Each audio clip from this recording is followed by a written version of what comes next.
Donc Alors là, ce missile, sont c'est ça les morceaux des roquettes. Donc on a retrouvé les types de roquettes. Hein. J'avais un truc de Wikipédia avec le diamètre et tout. Donc on sait que ce sont des roquettes qui, des longs tubes qui équipent des avions ou des hélicoptères d'attaque. Ça. Donc il ne faut pas qu'ils en raconté à tout le monde. J'ai même vu des journalopes reprendre le thème. Ah oui, mais c'est les milices eux-mêmes qui ont fait ça. Même au début, ils ont prétendu que ça a été fait exprès, même que c'était les Russes, même que, tu vois, la journaloperie, à quel niveau elle est. Mais ça, dans tous les pays. Il y a un journaliste australien qui a fait toute une étude pour dire, ouais, voilà, là, c'est pas ça, c'est pas possible. Si tu veux, ils refont le coup du 11 septembre, bien sûr. Voilà. Alors là, c'est pareil, c'est les cratères en pleine ville. On voit, tous les arbres ont été soufflés. Il y a eu c'est vraiment tout a été soufflé, quoi. Voilà. Hein. On me dit à peu près combien de taille, la taille des cratères. Bah, vous pouvez comparer à un homme, ça fait certainement, je sais pas combien, un peu plus d'1 mètre en longueur, largement. Bah, tu vois, c'est bon. Ces tubes-là, ça sont faits pour percer des bâtiments. Voilà, donc c'est pas fait pour tirer par terre. Donc on voit bien que ça l'a fait. Hein, ils ont tiré sur le bâtiment, ça a percé le bâtiment. Hein, ouais. Mais au moins, quand tu tires par terre, ça balance des éclats, ça tue des gens aux alentours. Alors là, on voit, c'est un milicien, on voit un milicien qui tire, on voit bien la flamme qui sort de la calache. C'est pour ça que l'autre, il l'a caché. Parce que, si tu veux, quand ils combattent la nuit, tu vois, on voit l'origine des tirs et tout ça. Voilà, ça fait quand même une belle flamme qui sort de sa calache. Alors, là, on voit des miliciens. Ce sont des miliciens, ouais, voilà, ça doit être des Vostok. Bon. Et donc c'est quoi ce drapeau rouge? Ça, c'est le drapeau du Donetsk. D'accord. Hein, c'est le drapeau du Donetsk. Alors, c'est toujours les mêmes avec leurs petites mitrailleuses. Ah, alors là, on voit un montage. Alors ça, c'est voilà, donc ils ont chopé un métis. Ça s'appelle un métis. Le métis, c'est, j'en ai parlé, c'est une arme anti-char philo-guidée. Ouais, d'accord. Hein, extrêmement efficace, très précise, et ils sont en train de le monter. D'accord. Je sais pas, est-ce qu'ils ont... Donc tu vois, il y a un organe de visée. Ça va. Voilà, bon, c'est des trucs qui doivent valoir bonbon quand même. Mais comme j'ai dit, il y en a toujours dans les APC. Hein, puisque les APC sont des véhicules d'infanterie, et donc l'infanterie maintenant utilise toujours ces manpads, donc il y en a tout le temps, mais peut-être que les Russes leur ont donné ça, hein, à savoir, après tout c'est légitime. C'est pour moi qui vais les blâmer. Hein. Voilà, alors ça c'est les mortiers voilà, c'est un mortier classique, on va dire. C'est un mortier classique, voilà, avec un AK-74 classique qui est reconnaissable, qui est les parties, si tu veux, simili-bois par rapport à l'AK-100 qui est tout noir. Voilà. C'est tout. Donc c'est pas des armes de dernier cri. Hein. D'accord. Voilà. Alors, ça, tu marques recrue de la garde nationale. Non, alors ça c'est faux. C'est faux, d'accord. Je me suis fait taper sur les doigts. On a dit que c'était un type qui avait été recruté. C'était un recrue de la garde nationale. Ouais. En fait, c'est une image qui a 3 à 5 ans. Je ne sais pas pourquoi elle est là. J'aurais dû l'enlever. D'accord. Hein, en fait, c'est faux. D'accord. Faut faire voir. Enfin, il y a des conneries. Donc ça, c'est des morceaux d'obus. Ouais, ça reste d'obus. Vraiment, c'est vrai, ils tirent sur les gens avec ça, quoi. D'accord. Voilà, c'est pour montrer que le 2-6, il y a 2 jours, il tirait sur les gens avec des engins pareils, quoi. Voilà. Alors, donc là, on voit, l'engin. Hein, donc ça, c'est Vietnam, mais c'est pareil. Ça, c'est strictement l'engin qui a été utilisé pour tirer sur la façade. D'accord. Hein, voilà, c'est exactement ça. D'accord. C'est exactement ça. Donc on voit les avions sont munis de ce genre de trucs, ou les hélicoptères, tu vois tout ce qu'il peut y avoir. Hein. Ah, il peut en avoir plein en plus. Hein. Voilà. C'est très méchant comme... Encore cette roquette, voilà, on voit les bouts. Les bouts qui restent de l'engin précédent. Donc ça, ce sont des preuves. Hein. Ce sont des preuves pour montrer que ce sont des criminels. C'est pour ça qu'il faut garder ces photos. Ce sont strictement des preuves. Donc ça, là, on voit pareil, le Pépé, hein, quel âge il peut avoir. Celui-là, il est à peine plus jeune que moi. Hein. Hein, les cheveux blancs, voilà. Ah, non, c'est pas un Spetsnaz. Hein. Non. C'est un, comment on dit, babouchka au masculin. Il n'a pas un fichu, mais... Voilà. Alors ça, c'est Slaviansk. Ça, c'est l'orphelinat. Ah, c'est l'orphelinat de Slaviansk. L'orphelinat de Slaviansk, voilà, donc ils ont tiré dedans, carrément, quoi. Alors, il y a un orphelinat, putain, on va y aller. Bon, il n'y avait plus de mômes, ils les ont envoyés en Crimée. Mais bon, voilà, c'est comme ça, c'est un crime de guerre, quoi. Ouais. C'est ce qu'on appelle un crime de guerre. Tout ça sont des preuves de ces gens qui sont des criminels. Et les deux enculés de tout à l'heure, ce sont également des criminels par complicité. Ouais. Hein, voilà. C'est tout. Il faut appeler un chat au bout d'un moment, parce qu'on ne va pas dire « Ah oui, mais c'est une guerre, comme disent les autres, c'est vous ». Non, ce sont des criminels. Les gens qui ont fait ça, leur place est en prison. Les deux abrutis qui ont interrogé Poutine, ce sont des complices de crimes de guerre. Oui. C'est leur place est en tôle. Donc ça, c'est les restes. Ça, c'est un hélicoptère qui a été abattu. Ils en ont abattu 8, là, donc... Bon, avec le engin, là, tu vois, pouf, tu vois ce que ça donne, ça marche. Hein.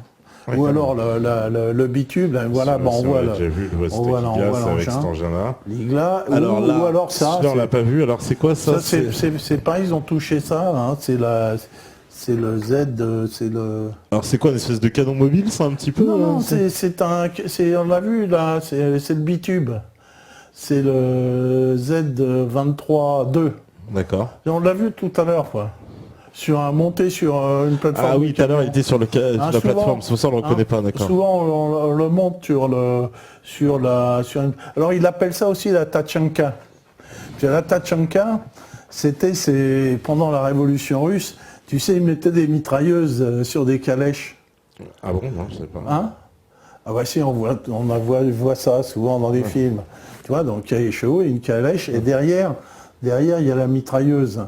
Hein, donc, et ce style-là était un petit peu repris pendant la guerre du Liban, où on a monté ce genre d'engin sur des pick-up. Oui, bah oui. Et la guerre de Libye aussi. La guerre de Libye, sur des pick-up. Voilà, donc, mais ça a aussi des roues. Donc ils appellent ça la Tachanka. Oui, on a vu ça. Ça veut dire la petite brouette. Ouais, c'est pick-up avec les canons dessus. Voilà, on la voit aussi. Et on voit ça en bitube ici, et la même en monotube sur un BTR 80. D'accord. Hein, qui est le transport de troupes. Voilà. Tout ça, ça a été pris à l'armée ukrainienne. D'accord. Et là, pareil, on les voit de la même façon. Hein, donc là, ça a des roues, donc ça peut être tracté derrière un camion, mais les roues se plient, hein, se plient sur le côté parce que, si tu veux, l'engin, il tourne à 360 degrés. Dans tous les sens. Hein. Donc le type, il a des pédales, et donc avec ça... Là, ce truc-là, hop, il peut se bouger en crabe et tout. Ouais. Mais il faut y mettre les roues à plat. Ouais, d'accord. Mettre les roues à plat. Ouais. Donc ça tourne automatiquement. Et ça tire du calibre 23. Donc ça, c'est ce qu'ils ont eu donc auprès de l'armée russe, quoi. 23 mm. Ouais. Ok.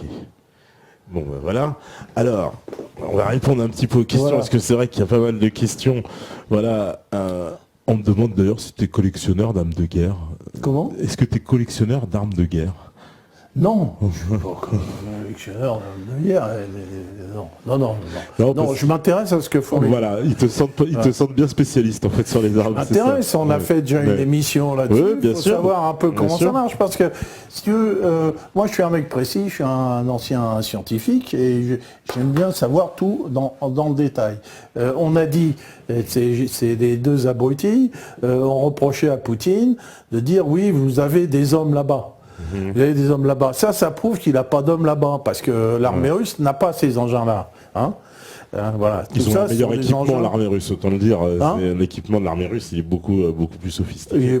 Il est plus sophistiqué. Donc moi, j'essaye de voir quel est le type d'armement et d'où il vient, quel est son âge et comment ça s'utilise.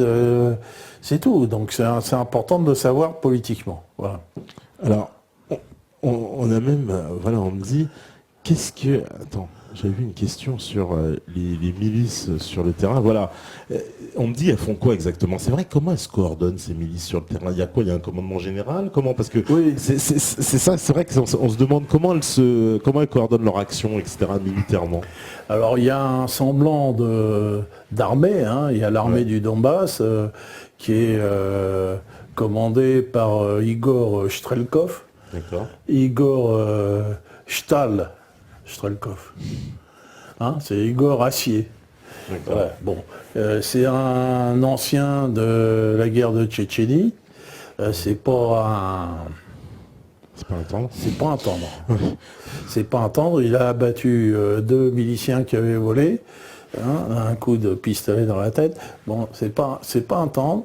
Donc c'est lui qui commande cette armée du Donbass, mais bon, c'est une armée de pépères et de partisans, donc à mon avis, ça doit pas être terrible. Donc ils combattent par petits groupes, hein, et par petits groupes, certainement de voisins.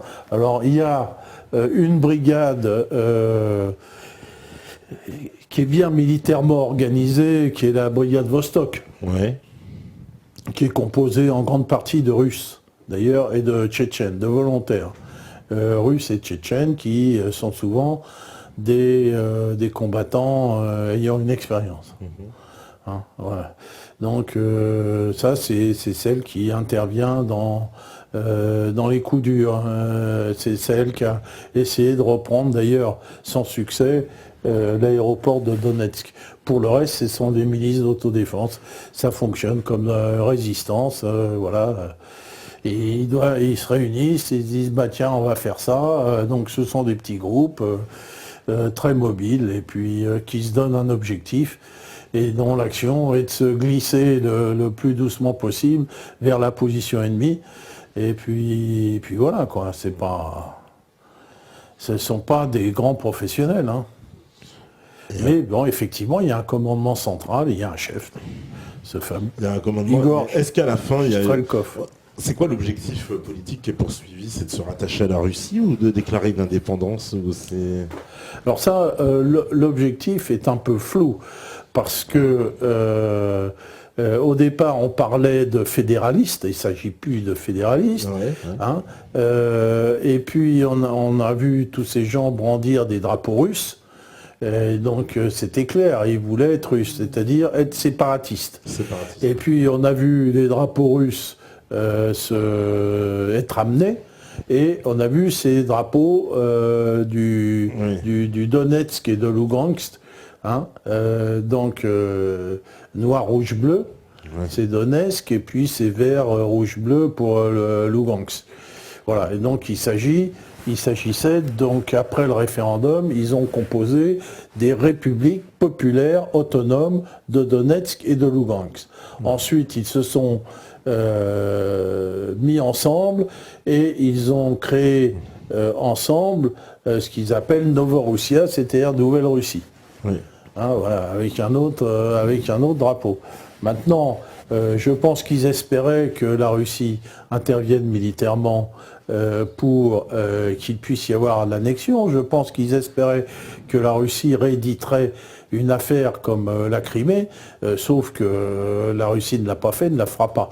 Donc on a vu Poutine, il ne veut pas intervenir, il est, à mon avis, assez contre ce genre de choses, ça ne l'arrange pas, et lui, il est pour une solution politique.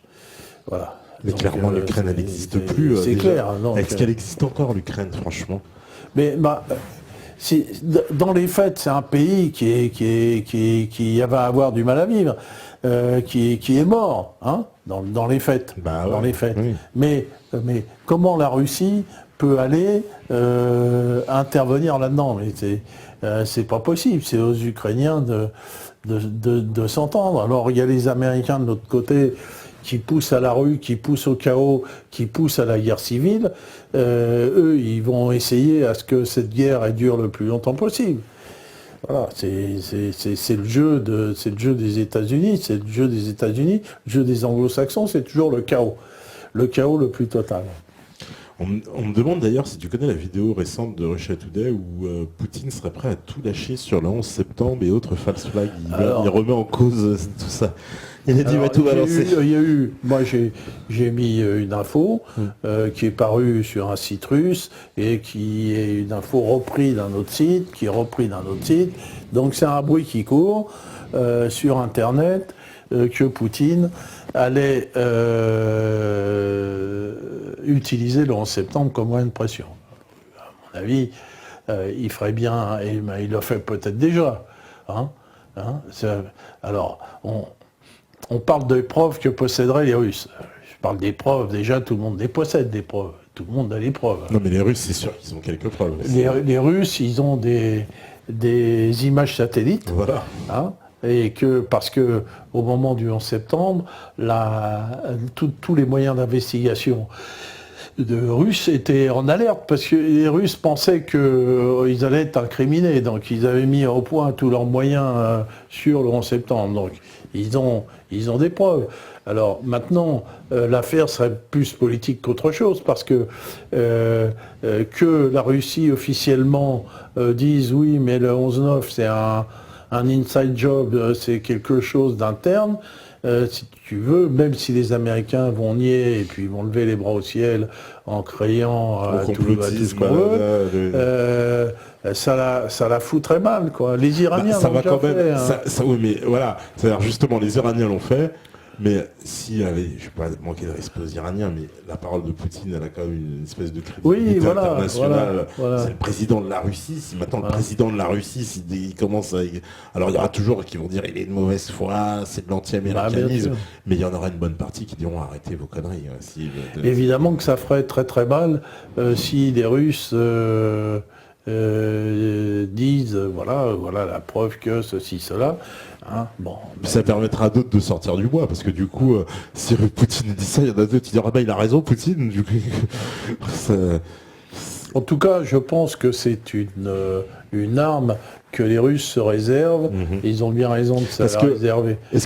Et de faire planer cette menace, parce que le fait que ça soit répandu sur Internet, c'est aussi très très bien. Parce que les Russes, justement, ils ont quand même, on peut le dire, une espèce de nouvelle façon de communiquer, avec ces conversations interceptées qui balancent maintenant. J'ai presque envie de dire, ils utilisent un peu cette machinerie occidentale en contre-propagande, un peu là. Vraiment, ils ont compris. On voit qu'ils ont décidé de ne plus se laisser faire. Oui, voilà. C'est terminé. Il y a un moment donné où, là, je voulais justement en dire deux mots. C'est-à-dire que, je ne sais pas si je l'ai dit, c'est-à-dire que chez les Russes et chez les Chinois, il y a eu un moment, une illusion que les États-Unis pouvaient être un partenaire. Donc, ils ont dit, voilà, il y a le capitalisme maintenant, donc on n'y a plus de communisme, donc c'est terminé, on est comme vous, on est un pays comme vous, et donc, vu que vous combattiez le communisme, vous l'avez dit, nous c'est le communisme qu'on combat, et on pérorait partout. Et donc, maintenant qu'ils sont plus communistes, les autres ont cru à cette fable-là.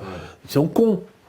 Mais ils ont cru à cette fable que si ils abandonnaient le communisme, les Ricains allaient leur foutre la paix. Moi, j'ai discuté avec beaucoup de Chinois, des gens haut placés, que je me suis engueulé avec, parce qu'ils me disaient, oui, mais maintenant, il n'y a plus de lutte idéologique. On parlait de lutte idéologique. Ils m'ont dit, mais ça n'existe plus, la lutte idéologique. Des communistes chinois. Le communisme pour un Chinois, c'est quelque chose qui est complètement incompréhensible. Entre parenthèses, c'est pas du tout dans leur truc. Les Chinois, c'est des commerçants, ils sont pas prêts d'être communistes. Mais peu importe. Et donc, ils ont cru à cette fable-là, les Russes et les Chinois, qu'eux, ils pouvaient être des partenaires normaux. Et que moi, je leur disais, mais non, vous ne serez jamais des partenaires normaux. Que les Américains, ils se foutent complètement que vous soyez communiste ou pas. C'est pas leur problème. Ils veulent foutre la main sur vos affaires. C'est tout ce qu'ils veulent.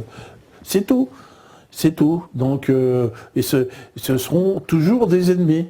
Et donc là, ils découvrent, s'ils m'avaient écouté, ils découvrent maintenant que finalement, les Américains sont autant leurs ennemis maintenant, même pire, leurs ennemis qu'ils l'étaient avant, quoi.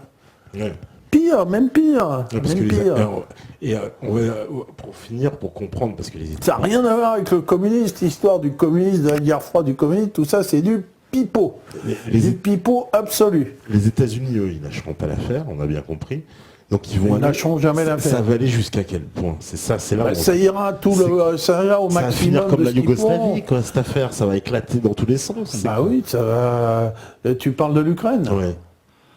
Parce qu'ils sont en train de pourrir la chose comme en Yougoslavie, clairement. Oui, ça va finir comme ça. Oui. Ah oui, il y aura difficilement, parce qu'au bout d'un moment, dans ces genres de guerre civile, le retour en arrière n'est plus possible. Les gens se sont allés trop loin, c'est pour ça que je te parlais de ça. Trop massacrés. On est allé trop loin, après on est allé trop loin. Et le pays, il est... Alors, mais qu'est-ce qu'ils vont faire militairement? Là, à 10 contre 1, ils sont incapables. Avec une armée monumentale en matériel, ils sont incapables. Ils sont incapables. Ils se sont dit, au bout d'un moment, on a envoyé l'armée ukrainienne, mais l'armée ukrainienne n'a rien voulu faire. Donc l'armée ukrainienne ne voulait pas tirer sur les civils. Bon, ils ont dit, bon, maintenant, on va recruter les fachos. Toi, t'es facho, c'est bien. Allez, viens, toi, t'es vraiment... Fais voir, t'as une croix nazie, bon, c'est bien. Donc ils les ont embauchés. Tous les pires fachos, ils se sont dit, les fachos, ils vont tirer dans le temps, c'est ce qu'ils font. Ils tirent dans le temps. Mais c'est pas en tirant dans le temps avec un facho que tu fais un militaire, quoi. Et puis ils ont les miquettes, c'est des petits jeunes, ils pleurent leur mère. Et la population dans tout ça, parce qu'on me demande, c'est vrai en plus, la population ukrainienne dans son ensemble, est-ce qu'elle comprend la situation comme nous, elle a cette grille de lecture-là, ou elle a une autre grille de lecture? C'est quoi la grille? Eh ben, la population, elle a deux grilles de lecture selon la carte. Je sais pas selon la carte. Je sais pas si tu peux la passer, je sais pas si les gens l'ont vu à ce moment-là. On voit très bien que la population ukrainienne est complètement hétérogène. Entre l'Est et l'Ouest. Ouais. Une partie de l'Ouest qui appartenait à l'Empire austro-hongrois, et que cet État est complètement artificiel et qui a été fabriqué par l'URSS. Donc c'est un État qui n'est pas viable, quoi. Faut dire ce qu'il est, quoi. Ouais. Il n'est pas viable, donc il tenait du temps de l'URSS, il tenait, voilà.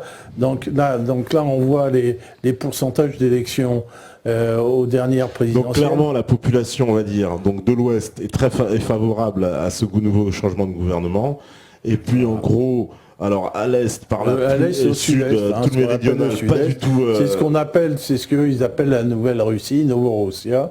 Où c'est les gens, tout ce qui est clair, les gens ne parlent que le russe. D'ailleurs, c'est là, c'est la Crimée, donc toute la mer Noire, en fait, tout le bord de la mer Noire et la mer d'Azov derrière. Et donc toute cette partie-là, et le Donbass, c'est cette région-là. Oui, le Donbass, c'est ça, ouais. Voilà. Et donc, à l'ouest, donc on voit... Ce qui touche la Pologne, donc vers là. Ce qui touche la Pologne, et donc c'est là d'où viennent les bandéristes. Voilà. Et qui ont collaboré massivement avec les nazis et qui ont tué les juifs. Ouais. Donc on voit qu'ils n'ont pas la même histoire, pas la même langue. Donc ils sont faits pour se foutre sur la gueule jusqu'à la nuit des temps. Donc ça c'est clair. Ok, merci Alain en tout cas pour cette émission sur l'Ukraine. Voilà, j'espère qu'on vous a pas trop flagué le moral, mais bon, c'est l'actualité. On est obligé d'être au plus près et de relater ces faits qui sont relativement graves. Alors, avant de terminer, oui. Donc il y a un rassemblement demain au pont de l'Alma. On espère voir passer Poutine. D'accord. Donc à partir de 11h jusqu'à je sais pas quelle heure, alors je sais pas à quelle heure il va passer. Bon, au moins c'est l'occasion de se rassembler et puis discuter, voilà. Il y en a qui peuvent venir pont de l'Alma, donc, discuter avec le vieux, donc je serai là. Surtout les petites jeunettes, venez. je préfère. Et puis, si Poutine y passe, tant mieux. S'il passe pas, bah tant pis. C'est France-Russie qui organise ça. France-Russie, oui, qui organise ça. Ok, bah merci Alain, merci à vous tous, à tous les métanautes, merci à la régie. Voilà, n'oubliez pas samedi émission spéciale pour le Métatour. Donc évidemment le Métatour, je le répète, je répéterai encore, on a besoin de vos dons, bien sûr. Hein, donc grosse journée samedi évidemment pour parler clairement de ce Métatour et avec des invités exceptionnels. Donc il y aura Neglirical, il y aura Cherio, il y aura SKS Crew, voilà, il y aura même des surprises. Oh là là. Donc du lourd. En attendant samedi, donc n'oubliez pas, samedi à partir de 15h, donc grosse émission spéciale pour le Métatour, un peu notre métacontrib, hein, si j'ose dire, parce qu'on va demander l'aumône pour pouvoir faire ce projet. Parce qu'on a besoin d'argent. Et oui, sinon on ne pourra pas venir vous voir. Donc voilà, donc rendez-vous évidemment demain, si vous le voulez bien. Hein, tu connais cette formule. C'est Montant, ça. Ouais, c'est Montant, c'est Lucien Jeunesse, c'est pas ça, putain. Lucien Jeunesse, t'as connu ça? J'ai trop de culture, parce que si vous écoutez ce message, c'est que vous êtes la résistance. Tout petit. Ciao, non, je t'ai même pas dit. Ciao.